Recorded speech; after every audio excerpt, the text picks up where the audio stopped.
10 tanda-tanda kiamat besar yang disebutkan oleh Nabi SAW. Kata beliau, amblasnya bumi di belahan timur yang pertama, terjadi gempa besar. Sebagian ulama hadis mengatakan bagian Asia, di mana Allahu alam. Tapi ini tanda-tanda kiamat besar akan terjadi nanti. Kemudian terjadi lagi longsor bumi di belahan barat. Sisi barat bumi kita tahu wilayah Afrika dan seterusnya. Kemudian amblasnya bumi di Jazirah Arab. Ini yang dimaksud dengan amblasnya bumi, artinya longsor yang besar, yang sulit lagi untuk ditimbun, udah nggak bisa ditimbun, nggak bisa diperbaikin. Kalau di situ ada kota, ada kampung, pasti hancur udah. 3 sekaligus terjadi longsor di 3 titik yang berbeda dan secara waktu atau dalam waktu yang bersamaan. Ini sudah selangsung 3 tanda-tanda kiamat. Jadi pada saat terjadi di timur itu tanda-tanda kiamat besar 1, terjadi di barat tanda-tanda kiamat besar 2, terjadi di Jazirah Arab tanda-tanda kiamat besar 3. Kemudian di dalam hadis ini disebutkan secara beracak. Nanti sebentar setelah saya terjemahkan hadis ini saya akan sebutkan urutannya. Lalu kata Nabi SAW, kabut yang menutupi bumi ini. Kemudian ada Dajjal. Jadi kabut itu dihitung dalam hadis ini yang keempat. Dajjal yang kelima. Kemudian yang keenam binatang melata. Nanti akan saya jelaskan juga apa yang dimaksud dengan binatang melata. Yang ketujuh keluarnya Ya'juj Ma'juj. Ini juga akan kita jelaskan nanti.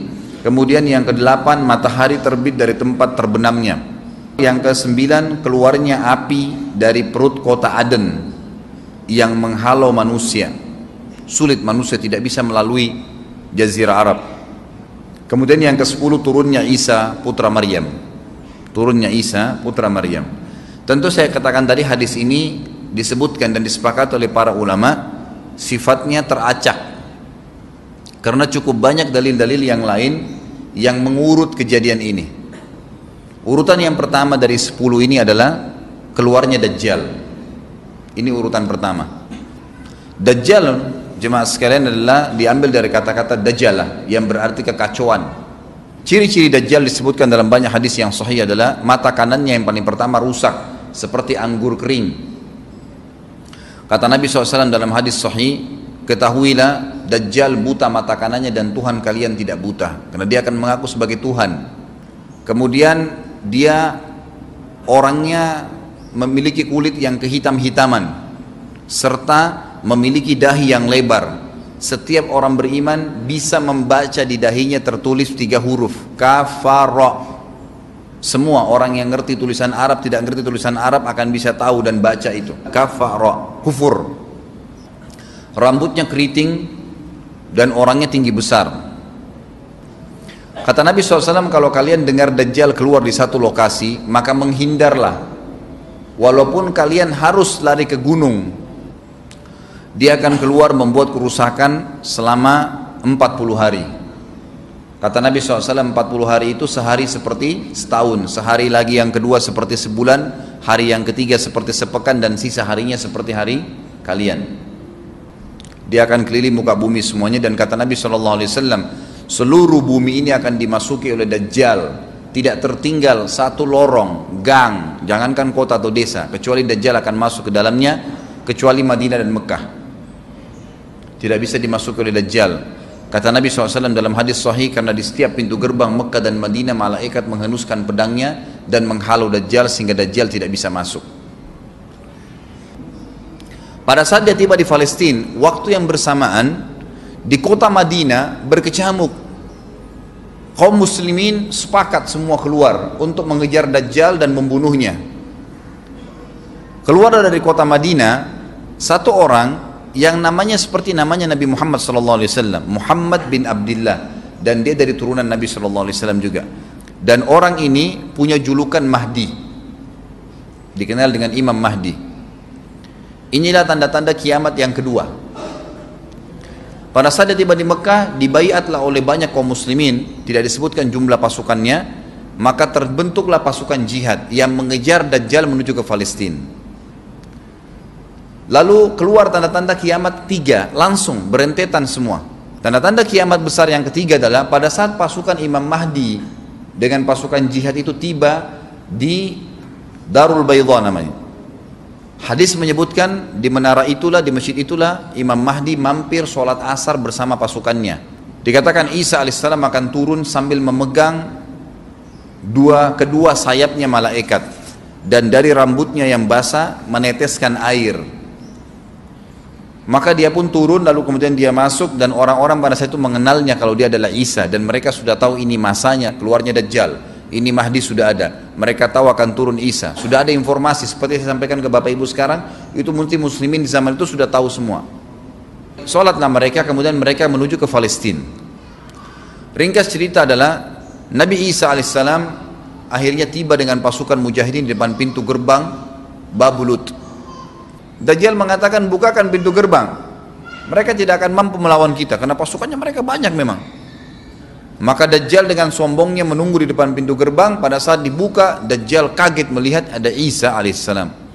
Dan pada saat itu kata Nabi SAW, Dajjal faham kalau sudah tiba ajalnya.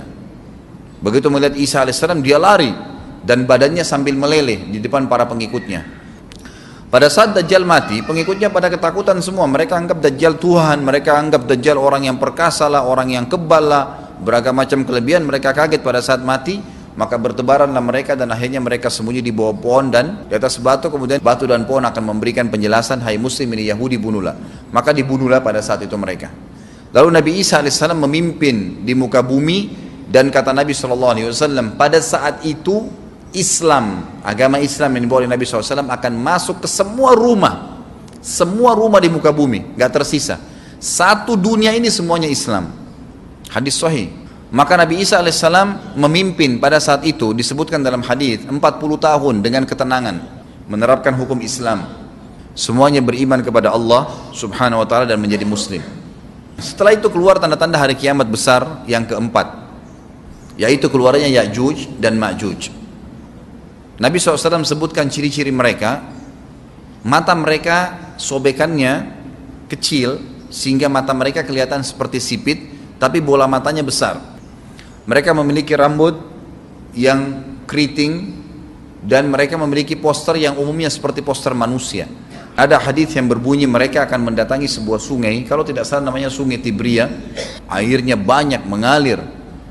Kata Nabi SAW, mereka semua minum air sungai itu, dan yang terakhir dari mereka datang sudah nggak dapat air. Artinya air sungainya habis diminum. Bayangin berapa banyak jumlahnya itu. Pada saat itu Nabi SAW mengatakan, Allah berfirman kepada Isa, berkata, wahai Isa, aku akan mengeluarkan hamba-hambaku yang tidak ada seorang pun dari kalian bisa mengalahkannya, termasuk Isa alaihissalam, nggak bisa mengalahkan. Maka selamatkanlah dirimu bersama dengan pengikut-pengikutmu ke gunung Tur namanya. Jadi memang Ya'juj ini ciri khasnya, kata Nabi SAW, mereka memakan apa saja. Jadi bukan seperti manusia normalnya. Mereka membunuh semua yang bukan seperti mereka. Sampai-sampai kata Nabi SAW, tidak ada yang bisa mengalahkan mereka dan jumlah mereka sangat banyak. Salah seorang di antara mereka tahu dia akan mati kalau sudah punya 1000 anak. Kata Nabi SAW dalam hadis Bukhari, kecelakaanlah bagi orang-orang yang ada di Jazirah Arab. Kemungkinan besar makna ini adalah tempat mereka dekat dengan Jazirah Arab. Kata Nabi SAW, kecelakaan bagi orang-orang yang Jazirah Arab karena telah terbuka dari lubangnya Ya'juj Ma'juj sebesar ini. Udah kasih isyarat dengan jari ibu jari sama jari tengahnya. Artinya mereka sudah bisa melihat keluar. Pada saat mereka keluar, maka mereka akan mulai membuat kerusakan. Kata Nabi SAW di dalam hadis sahih riwayat Imam Bukhari, bahwasanya Ya'juj Ma'juj akan membunuh siapapun yang mereka temui. Bahkan pada saat mereka sudah merasa menguasai bumi, mereka melepaskan anak-anak panah mereka ke langit, lalu Allah menurunkan anak-anak panah mereka sebagai fitnah dipenuhi dengan darah. Maka mereka berkata, kami telah membunuh semua yang ada di bumi dan semua yang ada di langit. Kata Nabi SAW, Allah lalu mengizinkan Isa untuk berdoa kepada Allah agar memusnahkan mereka. Maka Isa alaihissalam pun akhirnya berdoa, meminta kepada Allah subhanahu wa ta'ala agar mereka semua dimusnahkan. Maka pada saat itu pun Allah subhanahu wa ta'ala menurunkan kepada mereka hama. Sebagian hadis menyebutkan serangga kecil seperti cacing, banyak sekali yang menimpa tubuh-tubuh mereka. Setiap orang satu. Dan itu membuat mereka mati. Kemudian setelah itu Isa alaihissalam memimpin lagi di muka bumi sampai beliau meninggal. Setelah Isa alaihissalam meninggal, kembali lagi sebagian besar manusia berbuat kekufuran. Maka Allah subhanahu wa ta'ala keluarkan tanda-tanda kiamat besar yang kelima. Yang kelima ini adalah keluarnya hewan atau binatang melata. Binatang melata ini disebutkan dalam hadis yang sahih riwayat Bukhari, bahwasanya Allah SWT akan keluarkan, tapi tidak disebutkan dari bumi mana dia keluar. Dia akan keluar hewan melata yang bisa berbicara seperti manusia dan badannya dipenuhi dengan bulu. Allahu a'lam bagaimana. Kemudian dia datangi orang-orang yang kufur tersebut dan menasihatin dan mengingatkan mereka. Yang tidak mau beriman, dalam hadis dikatakan dicap oleh hewan tersebut. Allahu a'lam dicap seperti apa, sehingga ketahuan mana yang kafir, mana yang beriman. Terus dia keliling di muka bumi tapi tidak disebutkan berapa lama. Lalu kemudian Allah lenyapkan si dabbah ini. Kemudian datang tanda-tanda kiamat yang ke-6. Tanda-tanda kiamat yang ke-6, 6, 7, 8. Itu berentetan semua. Longsor besar di timur, di barat dan di jazirah Arab. Ini tanda-tanda kiamat terjadi serentak. Sudah 8. Kemudian terjadi yang ke-9, keluarnya api dari negeri atau dari kota Aden. Kota Aden ini di Yaman ya. Tentu hadis menjelaskan tentang masalah api yang keluar ini, artinya api bukan main-main, ini bukan kebakaran sebuah masjid atau sebuah bangunan 10 tingkat. Api ini bisa menghalau manusia untuk jalan karena panasnya. Sebagian riwayat menjelaskan api tersebut akan berdiri seperti gunung yang besar dan dari seluruh pelosok dunia bisa kelihatan. Kita bisa bayangkan bagaimana itu, yang akhirnya akan menggiring atau menghalangi orang-orang untuk jalan, susah. Sebagian ulama hadis mengatakan mereka nggak bisa jalan, tidak bisa ada penerbangan, tidak bisa ada orang jalan karena panasnya bumi ini dari api tersebut. Dan itu memang kemungkinan besar akan keluar satu waktu, Allahu a'lam kapan. Dan yang terakhir, tanda-tanda kiamat sebelum ditiup sangkakala adalah terbitnya matahari dari tempat terbenamnya. Dan ini sudah terakhir sekali. Makanya kata Nabi SAW, taubat akan diterima sebelum matahari terbit dari tempat terbenamnya. Artinya selama yang lain itu masih ada, masih bisa taubat. Kalau sudah itu, sudah sulit. Ini tanda-tanda kiamat. Sebagian ulama memasukkan tanda-tanda hari kiamat kecil, ada yang masukkan tanda-tanda kiamat besar. Ada dua hal. Yang pertama itu adalah keluarnya Dzu Suwakatain. Ada orang dari negeri Habasyah dikenal dengan Dzu Suwaka. Dzu Suwaka ini sak artinya betis. Diberikan julukan Dzu Suwaka karena betisnya sangat kecil. Orang ini, Bapak Ibu sekalian, kata Nabi SAW akan menghancurkan Ka'bah.